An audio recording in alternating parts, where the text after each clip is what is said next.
دنیای ورزش دنیایەکی فراوانە و مرۆڤەکانیش حەز و ئارەزویان بۆ ئەنجامدانی یاریەکان جیاوازە.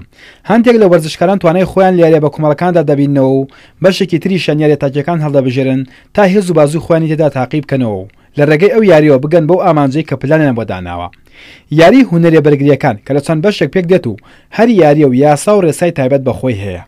لەگەڵ ئەوەشدا یاری هونەرە بەرگریەکان زۆر جار مەترسی لەسەر ژیانی یاریزانەکان دروست دەکات، بەڵام ئەمە نەبووە هۆی ئەوەی یاریە بەرگریەکان ئارەزومەندانی ڕوو لە کەمبوونەوە بکات، بەڵکو ڕۆژ بە ڕۆژ ئەنجامدەرانی ئەو یاریە ڕوو لە زیادبوون دەکەن، بە تایبەت گەنجان کە زۆرترین ژمارەی ئەو یاریە پێک دەهێنن. لە هەرێمی کوردستان چەندین یاریزانی یاریتاکیەکان بوونیان هەیە و تەنانەت یاریزانی کورد لەسەر ئاستی عێراق و وڵاتانی عەرەب و کیشوەری ئاسیا و تەنانەت جیهانیش ئەنجامی بەرچاویان بەدەست هێناوە. یەکێک لەو یاریزانە کوردانەی کە لە چەند ساڵی پێشوودا لە یاریکی وەک زێندا ئاستێکی بەرزی پێشەش کردووە عەلی عەبدوڵڵایە کە دانیشتووی شاری سلێمانیە. ئەو یاریزانە بە زووی بانگشتی ڕێزی هەڵبژاردەی عێراق کرا بۆ چەند ساڵێک پێگەی خۆی لە ڕێزی هەڵبژاردەکە پاراست. ئەو یاریزانە لە ماوەی ڕابردوودا لە چەند وڵاتێکی دەرەوەی عێراق درێژەی بە مەشق و ڕاهێنان داوە.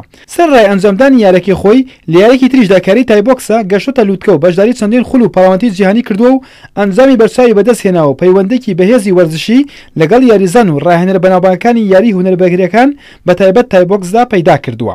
ئەزبەرزی ئەو یاریزانە لە یاری تایبۆکسدا بۆتە جێی سەرنجی زۆری لە یانەکان و وای کردووە چەندین یانەی وڵاتانی دەرەوە گرێبەستی پێشەش بکەن تا لە خول و پاڵەوانتیەکاندا ئەنجامی بەرچاو بۆ یانەکانیان بەدەست بهێنێت.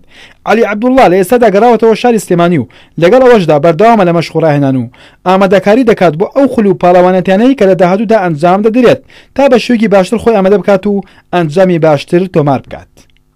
سوارە کەریم، کورسات نیوز، سلێمانی.